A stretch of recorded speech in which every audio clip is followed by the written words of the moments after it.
So, when you have many interests, it means you are jack of all trades and master of none.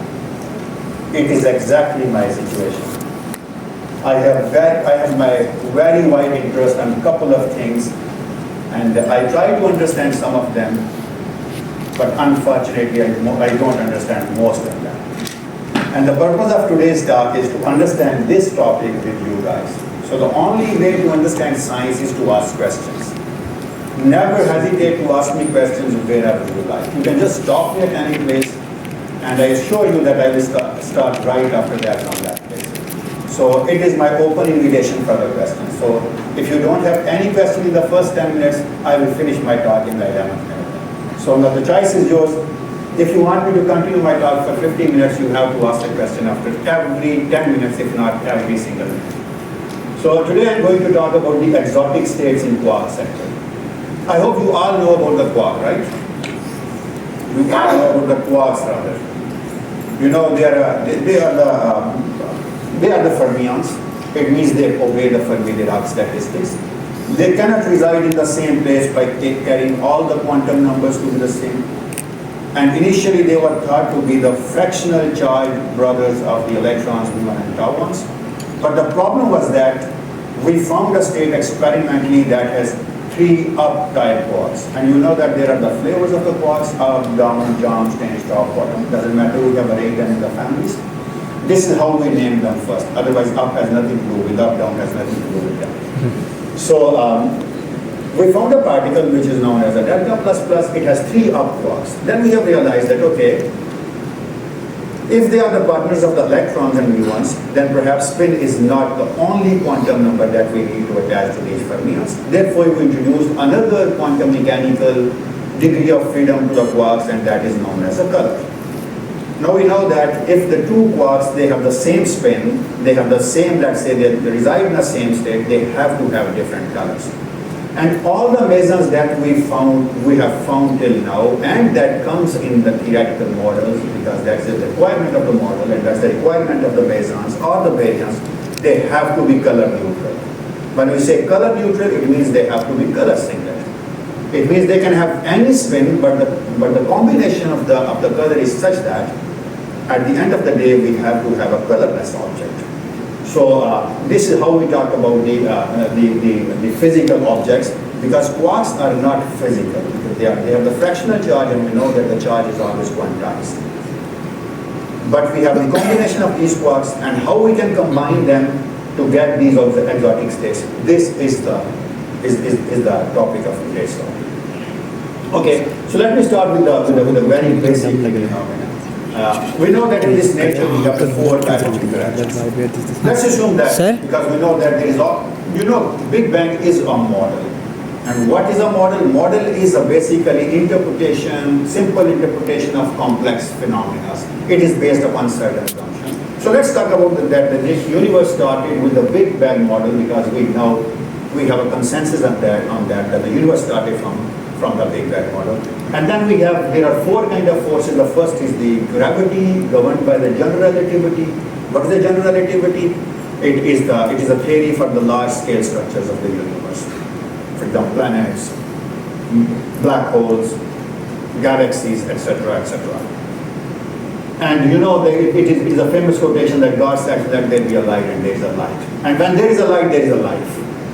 So the life started with light. And we know that the light, the interaction that governs the light is the electromagnetic interaction. It means... By the way, this quote is from Alexander Pope, who says that yeah, please. He says, let there be Newton, and then let there be the light. And then God says, let there be light, and then it was a... Exactly. Thank you. And then there is a weak interaction. We know that we found many different nuclei, and all the nuclei are not stable. Inside the nuclei, the neutrons juggles to the protons, and protons goes to the neutrons in the bound state, just to have the stability, because everything seeks for the stability. The protons repel, and the neutron have to shield this kind of a repulsion. Therefore, there is an interplay of conversion of neutron and proton in the nucleus, and that is governed by the weak interaction. And that's why I said that it is responsible for the radioactivity. And then there was a remarkable achievement to unify these 2 forces into this standard model done by Gleisho, Salam, Weinberg in the alphabetical order. And then finally there is a strong interaction. We know that this the light particle repulse each other. Even then we have this proton as a stable part. Proton we have a proton as a bound state. Even though two quarks they have an up type and one is a down type, and they repel each other. Even the nuclear stability that is also governed by the strong interaction. And today's talk is about this strong interaction part at the quark level. And you know that the biggest problem of the strong interaction is the following. It has a very distinct behavior at different scales. For example, at the short scale, at the high energy, it is perturbative, means you can apply the perturbation theory, you can expand it to the coupling, ignore higher order terms, or ignore the terms that are beyond your precision, that don't lies in your precision calculation. For example, if you are interested in the third digit, there is no need to look at the term which contribute at the fourth decimal place. But at the long distance, at the short, long distance, small energy, this QCD is non-perturbative. And once we have a theory to be non-perturbative, we don't have any mechanism to solve it exactly. It means we have to use some models. And these are the models. That is why the model begins their limitations. That is why this part of the QCD still has a large errors compared to the perturbative calculations. Those who are doing the flavor physics, they know that. Now we know these Wilson coefficients, which are the short distance, high energy physics, to a very, very high precision. But this long distance part, that still has some errors because they have the form factors when we insert the initial and final state. When we have a current between initial and final bound states. And this is the non-perturbating nature is responsible for the binding of the neutron because this is a small energy phenomenon. Okay, but let's come to, when we discovered the quarks, the natural idea is how to combine the quarks. And this gentleman, Gell-Mann, has proposed this idea in 1964 and won the Nobel Prize in that. It's a remarkable work, He said that, okay, because now we have found so many particles, let's say, how we can arrange them? He said that let's classify them like this one. We have one type of particle which is made of quark and anti-quark, and the other particle that is bound state is made of three quarks. And we know that quark has a spin half. Therefore, the three spin halves, if you combine them, either you get spin to be half or three half. And if you have quark and anti-quark, quark and anti-quark, they have different charge, but they have the same spin. Of course, color is different for them.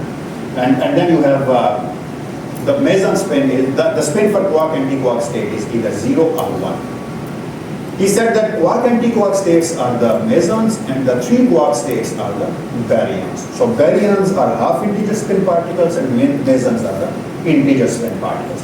But in that paper, you see, he said that, okay, you can also form a meson in which you have four quarks, in which two are the quarks and two are the anti-quarks. Similarly, you have a meson that has four quarks and the fifth is anti-quark. It is color neutral in the QCD. I'll come to this point why it is color neutral. And he basically proposed that, he said that, okay, this is the minimal one, but this is the next to minimal. This Q2 bar is minimal in the meson, this is next to minimal. We rely on these things and we know all the particles that we have found before 2003 fit in with this scheme that mesons are quark anti-quark and baryons are the three quarks. We can completely fit in all the particles before 2003 with this scheme. And here is the pictorial way of this, this is pion is quark anti-quark, and this proton is a kind of a baryon, it has three quarks. Let me tell you some names, And then we have these kind of a tetraquarks. What are the tetraquarks? You can see there's 1, 2, 3, 4. Tetra means 4. And then we have this pentaquark 1, 2, 3, 4, and 5. So it means even in the Gell-Mann model, he himself proposed that there are the mesons that have 4 quarks, tetraquarks, and there are the baryons which are pentaquarks or the 5 quarks. I took this picture from the Nature Reviews Physics 1, and this is the I try to give the citations everywhere. Some of the slides I got from different talks, and I have given courtesy to those slides. And then, it is not necessary that we can always find a meson or baryon that is made of the quarks. We can make these hydroquarkonia, hybrids, and glue balls, etc. I'll explain every single thing in this talk before going ahead. Wherever it is necessary, I'll explain these. So these are just the fancy terms on this slide, and these are very nice pictures. How the story of this tetra-quark begins? This story begins with this measurement from the Bell in 2003. They found a state. They said that okay, in the analysis of their data, they find that there is a peak. So this is how we measure these short-wave resonance states. We measure them, we scan over energy, and suddenly if we get a peak, we say that okay, here is some kind of a resonance that we have. So they found a state that is at 3872, something like that. This is the identification number of particles, but its mass is around 3.8. And they said they are not being able to interpret this case as a QQ bar. It is a Meson state, but it doesn't fit in with a QQ bar. And then they said, okay, there might be a tetra-quark states. And there are still, this state is still under debate in different kind of theoretical and experimental studies. For example, some people say that, okay, this is a tetra-quark state, maybe this is a restructuring effect or something like that. There are many interpretations for this. But the whole idea is this is not a quark anti-quark state, simple as that in modern terminology. And then we found the state at Y420. It is the vector partner of X3872. What is the vector partner? I'll come to this point also. And then there is a Z state which is 4430. And these are basically decay marks. You can see it like this one. B plus goes to A plus and X, and then X goes to these three particles. And now imagine if X has a CC bar. CC bar are the contents of J by psi. And if you have UU, then from the vacuum you can always have DD bar, and this way you can make a Meson pi plus and pi minus. Perfectly fine, there is no problem in creating this state from the quark contents, from the four quark contents. And similarly, exactly the same quark content which 4260 has, and this particle. And there are now a lot of more states has been observed at Babar, Bell, CDF, D0, LHC, and here is the whole list of the states. And this is the slide I took from the talk of my over collaborator Sasha Alexander Parkovnenko. And he actually gave a talk in 2021 at the NCP, and this is the whole slide of the talks. And you can see that these are the transitions like in the atomic physics. We know that atomic physics, when an electron comes from high state to low state, it emits a photon. It is exactly the transition like this one. I'm not saying it emits a photon, but Y4240 can be to this thing, and this goes to this up to so on and so forth, because everything seeks for stability, and we have to find a state that has to be relatively long there. And that is J by psi in the Germanium sector. And these are the J, P, C. P is the parity, and C is the charge computation. So now what's the parity? Parity is of the quark, let's say, is +1. Therefore, the parity of anti-quark is -1. It means if you have quark anti-quark, its parity is +1 into -1, therefore it is -1. But it also depends upon the orbital angular momentum. So the parity is +1, -1 into -1 to the power L. This -1 to the power L comes from the spherical harmonics. Because in the spherical harmonics, if you replace pi by pi, theta by pi minus theta, then you get this factor of -1 to the power L. And therefore, if they are L is equal to 0, they are negative parity, and if they are L is equal to 1, they are positive parity. Now question arises, what are the exotic states? Exotic states are entirely different. In L is equal to 0, they have plus parity, in L is equal to 1, they have minus parity. So it's different from the ordinary mesons.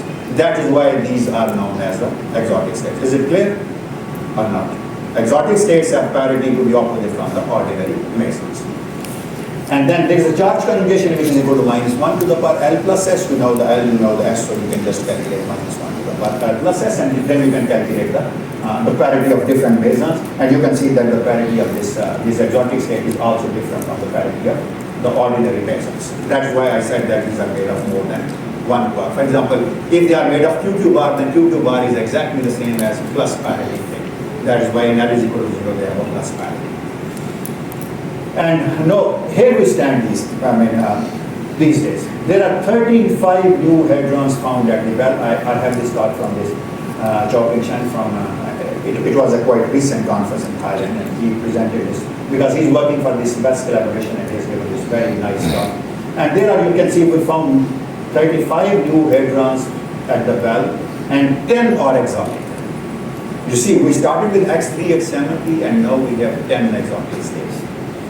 And then here is the story with we found 30 new hadrons at the best 3 in Beijing.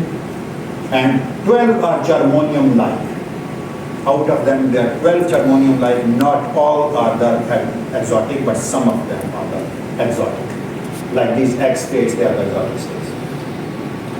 And of course, this LHC, which is a gigantic machine, so we have this dedicated experiment at the LHC, which is LHC-B. It produces a lot of dB bar pairs, and there is it's a very high energy, high luminosity machine, therefore we are expecting much more particles to be observed at the LHC. So we found 72 new hadrons at the LHC, and there's a bunch of, LHC is the first machine where we found this pentaquark. Tetraquark we found at the other machines, but LHC was the first machine where we found this pentaquark. And you see that 23 new exotic hadrons are observed at LHC. So it means we have something in our periodic table which is there, but we don't know its interpretation. We don't know how to interpret these states. We have experimental observations for these states.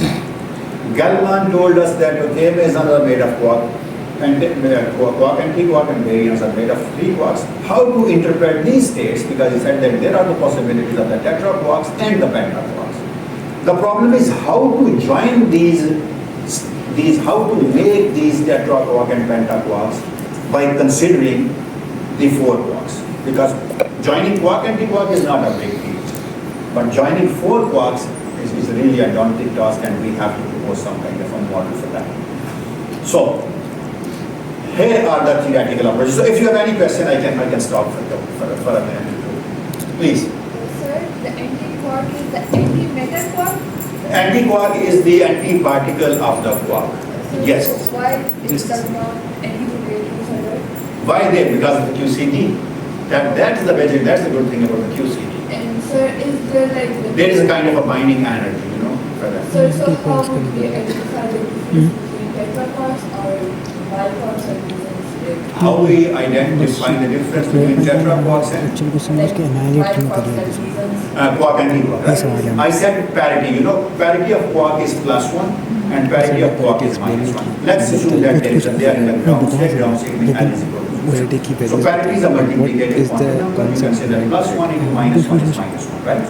Now think about this quark, anti-quark. Because I don't know what The 2 quarks have parity to be +1, the 2 anti-quarks have to be parity to be Left and right. +1, plus -1 into 1.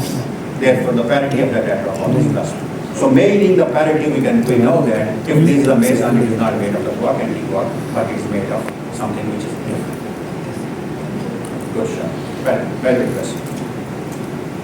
Any other question? Please. कि तेरे पैर की मौजों में इज़्तिराब नहीं, आप भी पूछेंगे तो मैं पूछूंगा। खुदा तुझे किसी तूफान से आशना कर दे कि तेरे पैर की मौजों में इज़्तिराब नहीं, कुछ तो पूछो। मेरी चश्मे तनासा को बसीरत हो गई जब से बहुत जानी हुई सूरत भी पहचानी नहीं जाती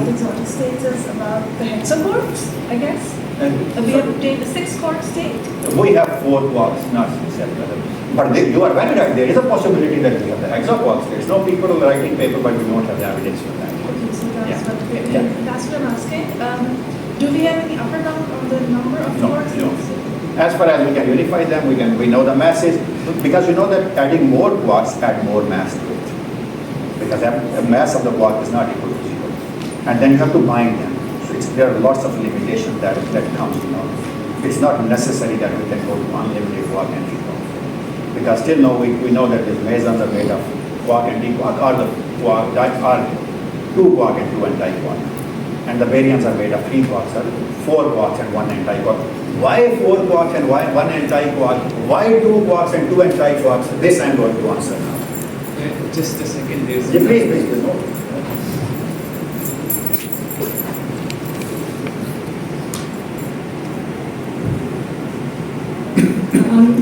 As we only consider 3 colors for the color confinement, I wanted to know that how that color confinement apply to the multi-quark states. Like, do they follow some different color confinement or the traditional one? Okay. So, thank you. This I'm going to talk. That's the best way that teacher has. If someone asks difficult questions, said, I'm going to talk about this. And then lecture ends. So, now I'm going to talk about this thing, how we can have this color confinement. She has used a very different term, color confinement. It means we have to make them a neutral, color neutral particle. We have to confine them in the color space then.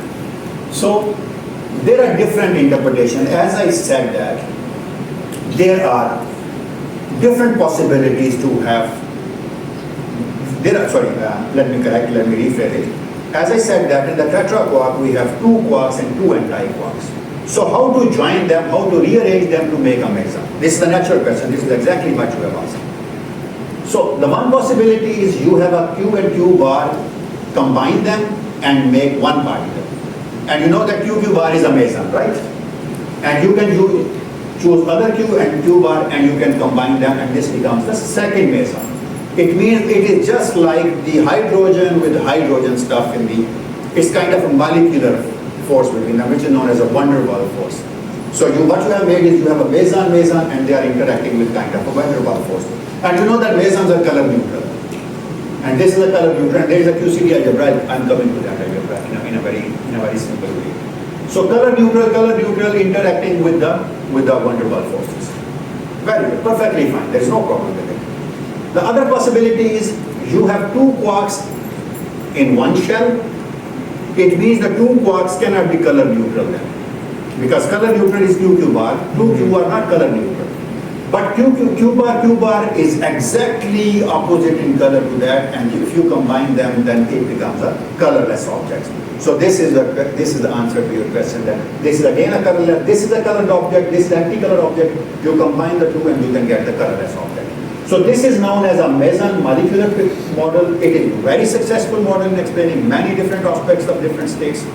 And this other model is the di-quark and di-quark model, and these are compact tetra-quark states. Why these are compact, I'm coming to this point after this slide. After explaining the other states. And there is a hydroquarkonia. Hydroquarkonia means the heavy particle sits at the center, the lighter particles circulate around it, just like the hydrogen atom.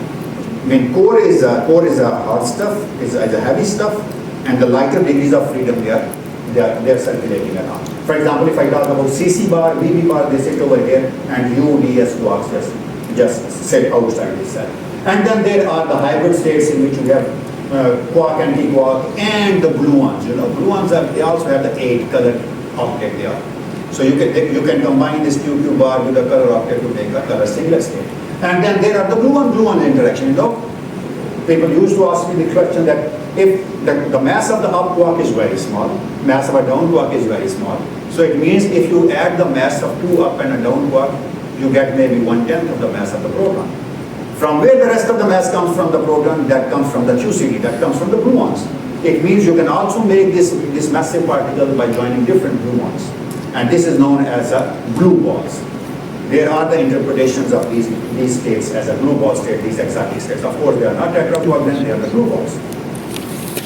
So why I use the word compact tetra-quark? You know, experimentally, how the particle, because these guys can correct me because I'm almost ignorant about the experimental particle physics, but you know, they always measure the transverse momentum transfer. So suppose we have a transfer momentum transfer at GF side, which we know as a CC bar. We know the transverse momentums for this X3 at 70, which is also CC bar, and 2 other quarks, because the tetra-quark. If the ratio is 1, it means they have the same compactness, right? But if the ratio is different than 1, it means that they are not compact. And exactly this was found that the PT distribution seems to be like this GF psi. Therefore, the molecular picture has a large size. Because if it has a large size, then its PT is not the ordinary CC bar. That is why we have written the word compact tetra-quark, because these are compact tetra-quark. They are color objects, they are not mesons that are interacting with kind of, you can say that van der Waals forces, but they are interacting with the QCD, with the color forces. That's why they are compact, just like the ordinary hadrons. Ordinary hadrons, because hadrons are mesons and variance core. And this is slide from our actually he's our group leader, Professor Ahmed Ali, and this is slide from this paper. Okay, my whole idea is to explain is this from di-quark and di-quark model, because this is exactly the state, this is exactly the model in which we were working from the last almost 10 years, 13 years or so, with a couple of breaks. So they are the 4 quark hadrons. This is a color neutral, this is a colored object, this is a colored object. This is known as a di-quark because we don't have any other name for that. Because what is di-quark? It has two quarks. Because you know di is two. And then this is anti-di-quark because it has two anti-quarks. So this model is di-quark, anti-di-quark model. So as a whole, how they can make this color neutral particle? Now let's have a very small mathematics of it. You know that the quark has color 3 in SU3.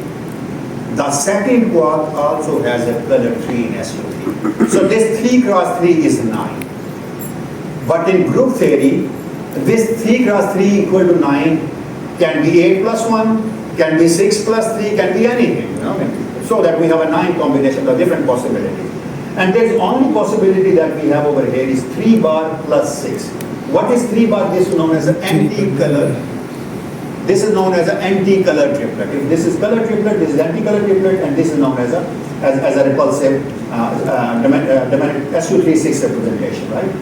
So these are the generators of SU3, and you can see that this minus 2 by 3 factor and plus 1 by 3 factor.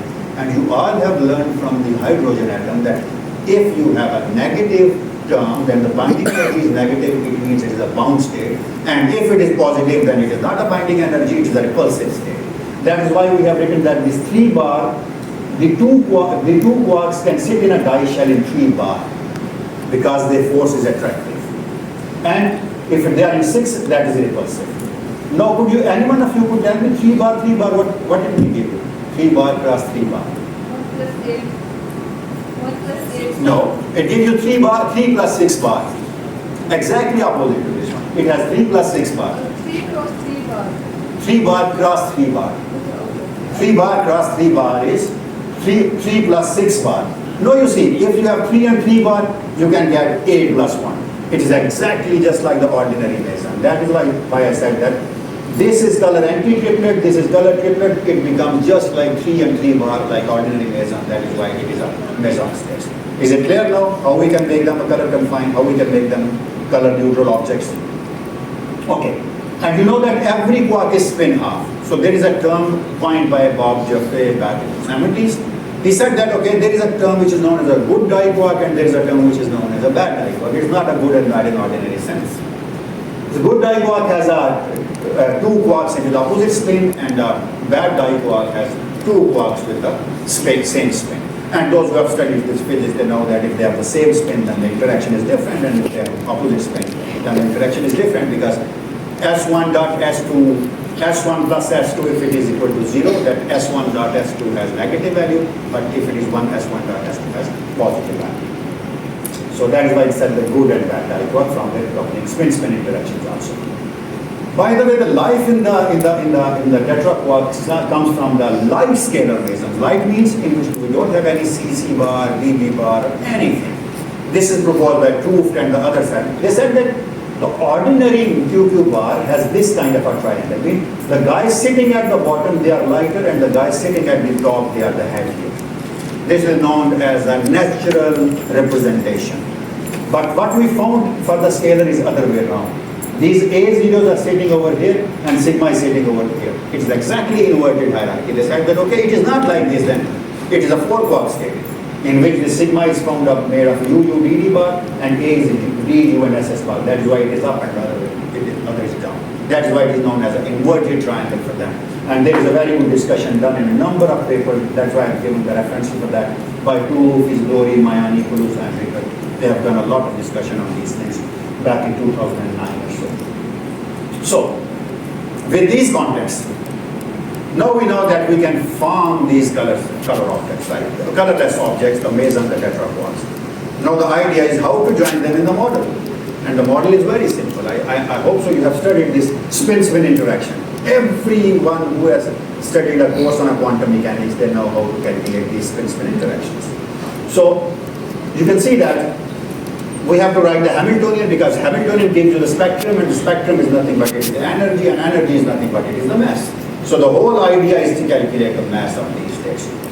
So what comes in the Hamiltonian? Even you can tell me. Okay, you say that in the Hamiltonian because always remember we have The particle physicists are somewhat lazy. They always take h bar c, any other unnecessary thing equal to 1. And at the end of the day, we can just insert them in order to have a over-desired thing. So we can say that this Hamiltonian has 2 times the mass of the diquark, because this diquark and anti-diquark, they have the same mass. Let's imagine, let's suppose that they have the same mass. And then we have this spin-spin interaction between these 2 guys. Inside this, you can consider it as a shell. Inside the shell, you have a spin-spin interaction between these 2, and then there is a spin orbit, because if they are in the relative orbital angular momentum L is equal to 1, then you need the spin orbit interaction and orbital angular momentum interaction. So these are the only possible interaction at the moment that we have. There is another interaction, and that I'll come to later, the point later. So how we can write this term? Just imagine like this one. Imagine this is C and this is Q. So what you have? Kappa CQ is the coupling. This is unknown, this we determine. And I'll tell you how we can determine it. And then we have a coupling between C and Q, and then we have a coupling between C bar and Q. The coupling is same. Between CQ and C bar, Q bar, coupling is same. But there is also a possibility that you have an interaction between this and this, and this and this. So there are many possibilities. Like inside the shell, there are the coupling possibilities. Outside the shell, there are coupling possibilities. Right? You can write all possible spin-spin interaction, but I'll make your life easier, don't worry. And then there is a spin-orbit interaction, L dot S, and then there is orbital angular momentum, which is L equal plus 1, because L squared interaction has the eigenvalues to be L equal plus 1. This was the old approach which was proposed by Luciano Maiani and his collaborators back in 2005. But later a much simpler approach was proposed. They said that this coupling outside the diquark shell mean all these couplings, this bigger Hamiltonian, the 2-line term, just put it equal to 0. There is no need of it. Let's have this model to be as simple as possible and just take only 2 couplings, this, and that's all. And then the spin orbit and orbit orbit. And that's why I have added a star over here. We said that, okay, there is no need to have turn on these couplings, let's turn off this coupling. Now we have only the simplest Hamiltonian, which has only this coupling. And this is L squared term, which I have written L equal plus 1. This is L dot S, which I have written like this one. And this is 2 times the mass of diquark. Why mass of a diquark? Because diquark is CQ and C bar Q bar. We know that from the Dirac equation, the particle and antiparticle, they have equal mass but opposite other quantum numbers, that is charge. So if you open it, then you know that you can always write L in term of a J, because J is nothing but it is L plus S. So it is the formula, master formula that can give you the whole spectrum of the particle. You know the G of the particle because you know L value and S value, so you know the G of the particle, total angular momentum. Put the value of angular momentum over here, put the value of L over here, put the value of S over here. So this term is nothing but this is just the number times the coupling A, B, Q, etc. etc. So life is very simple. Everyone who has studied a second course on quantum mechanics, he or she can do this calculation on a piece of paper. But the idea is how to determine these couplings. So the idea how to determine these couplings is the following. But before that, let me say one thing, that in this simplest model, each diquark acts as a bosonic degree of freedom. Why bosonic degree of freedom? QQ bar. QQ bar is nothing but this is just like a boson, right? And the extension, how we extracted these parameters like coupling, etc. We know some states experimentally. We said that, okay, these states follow this model. So we know the left-hand side, we know their masses, and there are many states we know their masses. So by putting the masses of those states, let's say we have 5 unknown parameters, we have 5 massive states which are experimentally measured, we can determine the 5 coupling. Very good, fair enough, there is no problem. This is exactly the model that was used to determine the states.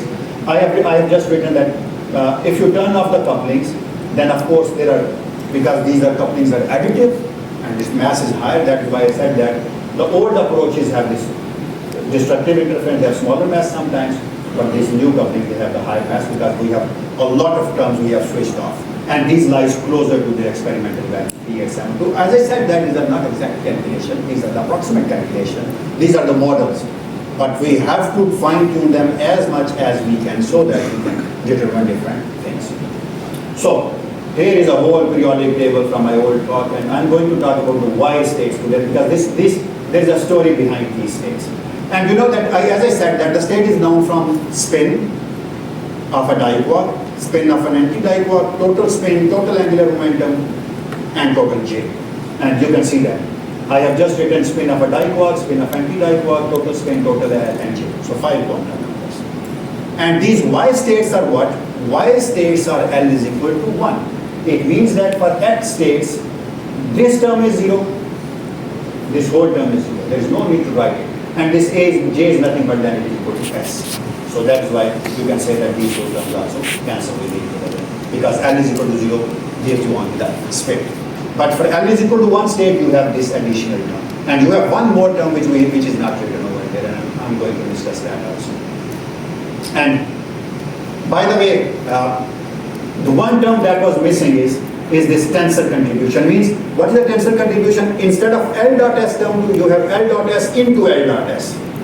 2L, 2S term. These are known as a tensor term. I don't want to go into the debate of those terms because that's a quantum mechanics we need to explain a little bit. Because I'm short of time, so you can ask me in the question and answer session after the talk. Even. So we have considered ordinary Bayesian variance for omega C. Omega C is ordinary variant. This model doesn't matter that this model goes for the tetrapod. This model equally works well for the ordinary Bayesians also. So that's why I said that we know the Bayesian, we can fine tune the couplings from the known particles.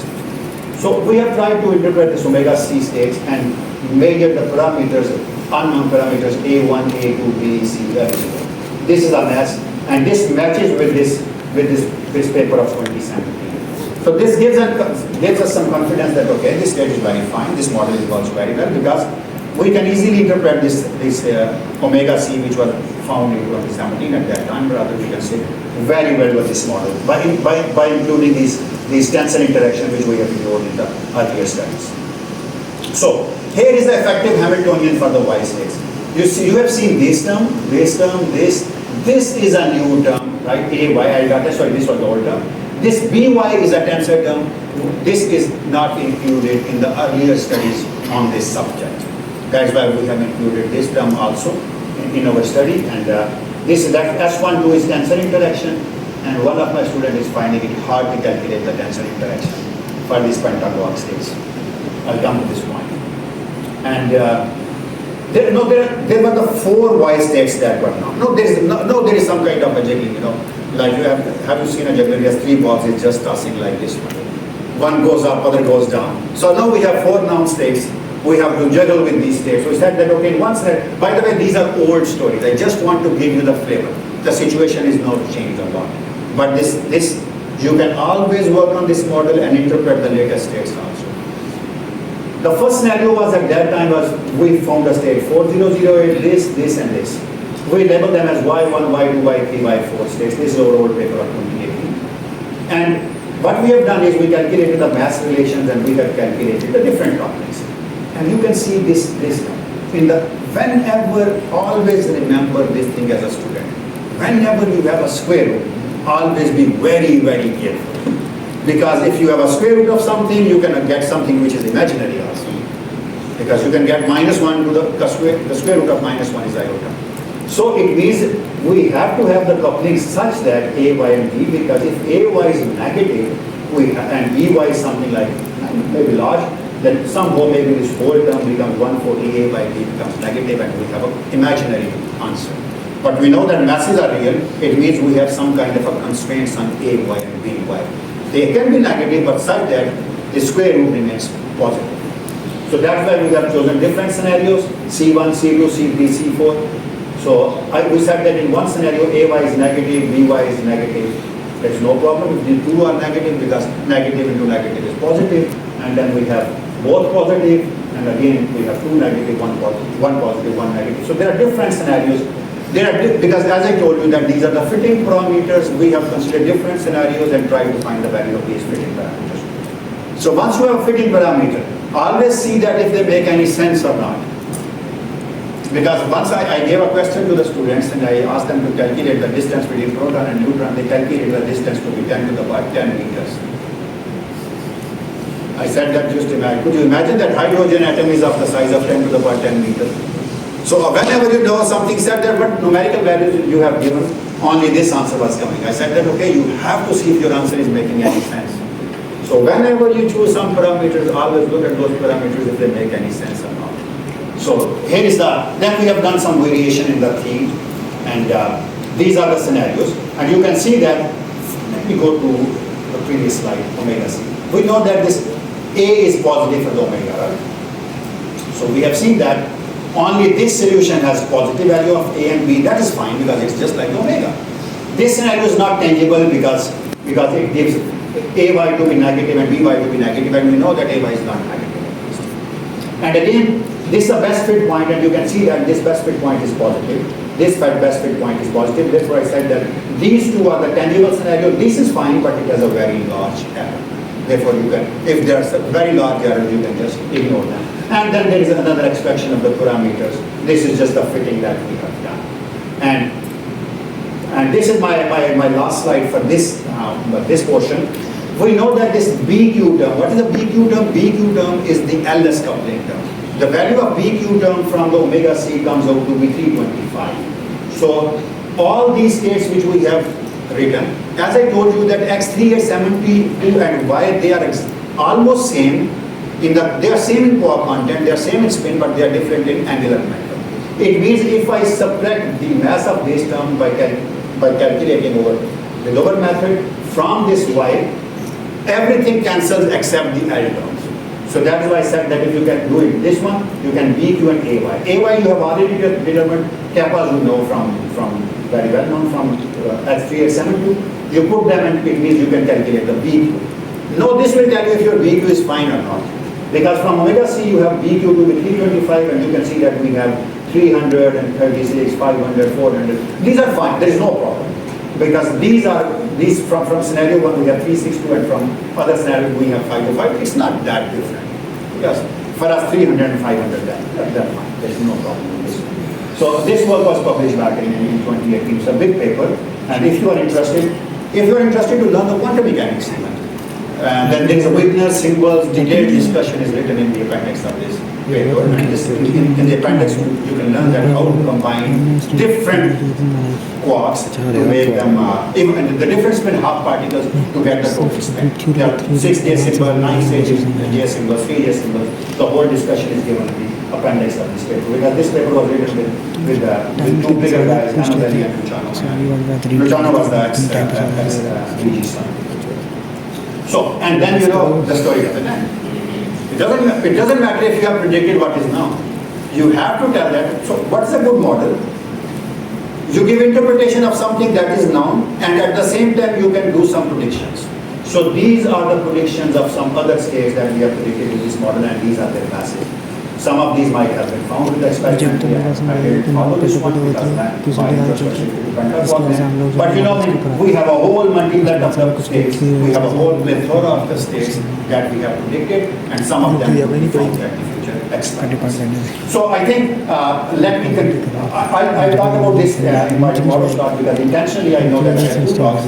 So the second talk I have prepared only 15 slides. Pentaquark I'll talk about tomorrow's talk, and then I'll talk about the very recent work that we have done and the very recent state that the LHC we have found. At the LHC we have found, and that was basically advocated by the lattice calculation. I'll come to this point tomorrow. So let me summarize. A plethora of exotic states have been observed in the different models. Molecular picture, dipole and p-dipole, hybrids, blue balls, etc., etc.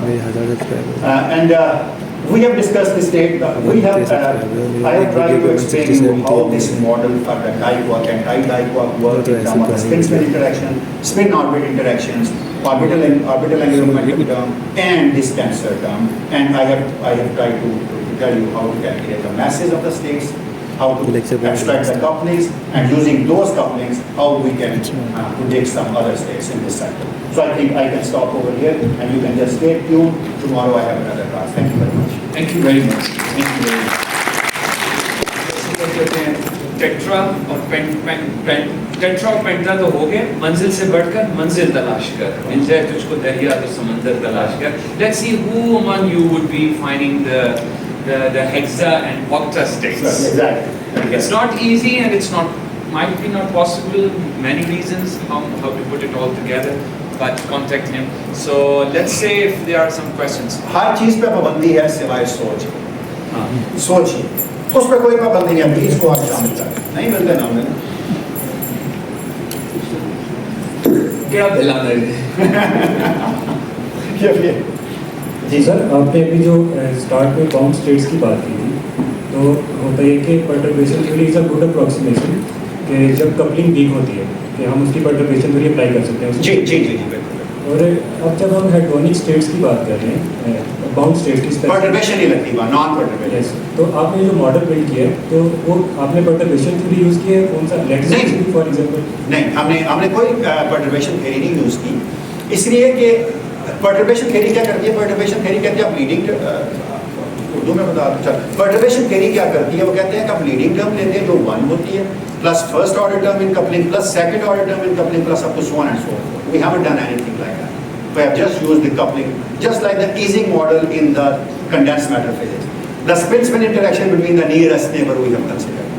Next to the nearest neighbor we have considered in the past, but now it is no more there, and we have only considered the simplest version of the easing model of condensed matter. That spin interaction of this and its nearby neighbor is now is important. Next to nearest neighbor there is no need to consider. اور یہ جو model آپ نے ابھی propose کیا ہے جو آپ نے بلڈ کیا آپ نے جو ماڈل کیا اس کے اوپر میں نے نہیں کیا لوگوں نے کیا جو بھی ماڈل ہے اس کا اس پہ کوئی کانسٹینٹ ہے کہ یہ صرف لائٹ کوارک سیکٹر کے لیے ویلڈ ہے اور high quark sector? It is equally valid for light and the heavy quarks. As I said that we can explain this light tetraquarks and the heavy tetraquarks. Tomorrow I'm going to talk about today I talked about the CC bar. Tomorrow I'm going to talk about the BB bar. Because BB bar is the heaviest, B is the heaviest bound state. Because top cannot be hadronized, because of this light time. جی اب ایسے پوچھ لیں میں سن سکتا ہوں.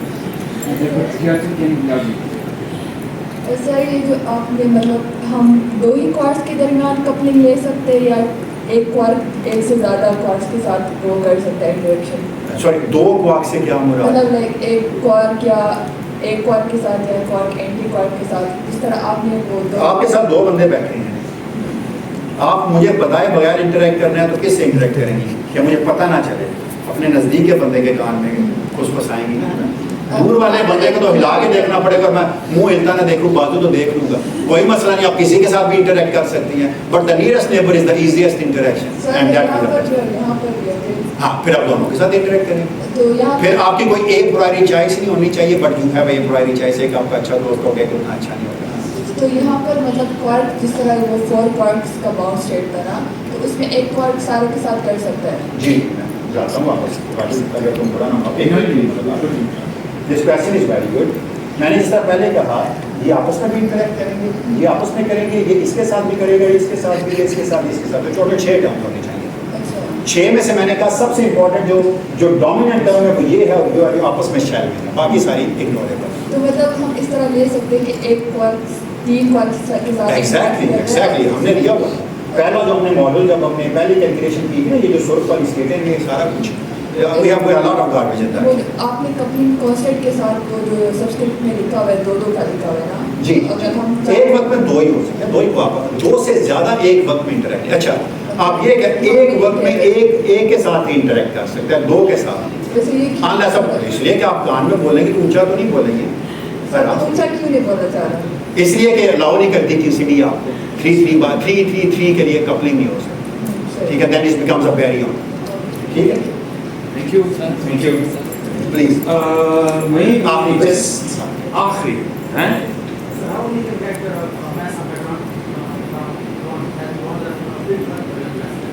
QCD کے اندر ایک لمبی ڈیبیٹ ہے. I'm sure Faisal is going to talk about it in a much better way. There are the ways. Mass comes from the energy density of the gluon field. From the QCD. آپ بولنا چاہیے. Because interactions give you the mass. Yes, interaction. اس کا mass کیسے آیا؟ Yes, exactly. Interactions آیا. اس کا مطلب جب interaction ہے تو mass Gluons ہے. Even آپ zero mass سے شروع کریں نا تب بھی نان زیرو mass آپ گین کر سکتے ہیں. اس کو کوئی پوٹینشیل اسپن اسپن انٹریکشن لوگوں نے جو مالیکولر پکچر یوز کرتے ہیں they have used this cornell, modified cornell, even کچھ نے بڑے ڈفرینٹ پوٹینشیل بھی یوز کیے. Noble laureate جس طرح لاہور کے لوگ Mustafa Sahab signing off. ہم نے کوئی potential Let's hold your horses. Come on. Let's keep it in you guys. tomorrow आपके पास तमाम animation ammunition भी खत्म हो जाएगा और फिर then कल मेरी कार छोटी है तो हम ज़्यादा टाइम कर सकते हैं. yes I think sorry okay, so nature's law lay hid in night. God said, let Newton be, and all was light. That was the exact quote which was there by Alexander Pope. Nature's law lay hid in night. God said, let Newton be, and all was light. Thank you very much for such a mesmerizing, beautiful